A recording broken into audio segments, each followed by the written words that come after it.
साथियों, आज मैं आप सबको अपने ही घर में बीती एक ऐसी घटना सुनाने जा रही हूँ जिसे याद करके आज भी मेरे दिल में एक कसक उठ जाती है। साथियों, बात कुछ यूँ है कि शाम का समय था, हल्की हल्की हवा चल रही थी और हमारे आंगन में चूल्हे की खुशबू फैली हुई थी। तभी मेरी दीदी तैयार होकर पड़ोस वाली आंटी की लड़की की शादी में जाने के लिए निकल गयी। साथियों, हमारे गाँव में शादियों का एक अलग ही रंग होता है, ढोलक की थाप, हल्दी की खुशबू और हर तरफ रौनक ही रौनक। लेकिन साथियों, खुशी हमेशा हर किसी के घर में बराबर नहीं बनती। जैसे ही मेरी दीदी वहाँ पहुँची, पड़ोस वाली आंटी ने दीदी को ऊपर से नीचे तक देखा और तन मारकर बोल पड़ी, अरे शिवानी, देख तो जरा, मैंने अपनी लड़की की शादी में कैसी कैसी सुंदर लाइटिंग लगवाई है। तुम्हारी तो हैसियत नहीं कि तुम अपनी शादी में ऐसी लाइटिंग लगवा सको। साथियों, यह सुनकर मेरी दीदी को जैसे काटो तो खून नहीं, थोड़ी हिचकिचाकर दीदी बोली, आंटी जी, आप ऐसा क्यों बोल रही हैं? मैं तो सिर्फ आपकी खुशी में शामिल होने आई हूँ। इतने लोगों के सामने मुझे यूँ नीचा दिखाने की क्या जरूरत थी? साथियों, आंटी तो वहीं खड़ी मुस्कुरा रही थी, जैसे किसी का दिल दुखाना उनके लिए कोई बड़ी बात ही नहीं हो। और मेरी दीदी चुपचाप वहाँ से निकलकर घर आ गई। घर आते ही अपने कमरे में जाकर फूट फूट कर रोने लगी। उनके रोने की आवाज सुनकर माँ दौड़कर कमरे में आई और बोली, अरे शिवानी बेटी, तू इतनी क्यों रो रही है? चल मुझे बता, दिल हल्का कर। साथियों, दीदी ने रोते रोते सारी बात माँ को बता दी। कैसे आंटी ने सबके सामने ताना मारा और कैसे दीदी को वहाँ खड़ा रहना मुश्किल हो गया। माँ ने दीदी का सिर सहलाते हुए कहा,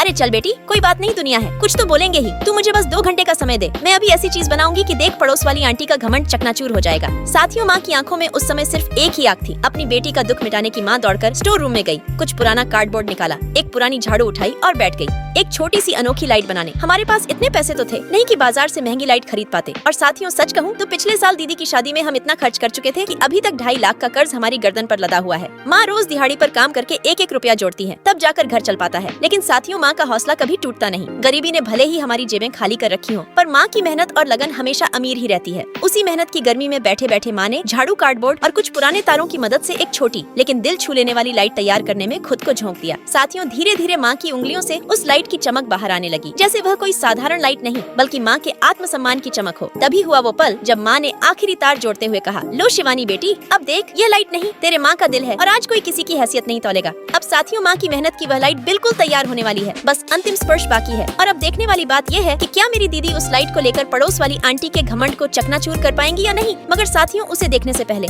रुक जा बच्चे, मैं तुझे शराब देती हूँ। आज रात 12 बजे तेरे पापा को कैंसर हो जाएगा। तूने इस वीडियो को लाइक और चैनल को सब्सक्राइब नहीं किया तो और कमेंट बॉक्स में जय माता दी जरूर लिख कर जाना, ये मेरा वचन है, तेरा कल्याण होगा। साथियों, लास्ट में मेरी माँ ने झाड़ू की मदद से कितनी सुंदर लाइट बना दी, जिसे देखकर पड़ोस वाली आंटी का घमंड चकनाचूर हो गया और मेरी माँ से माफी मांगने लगी।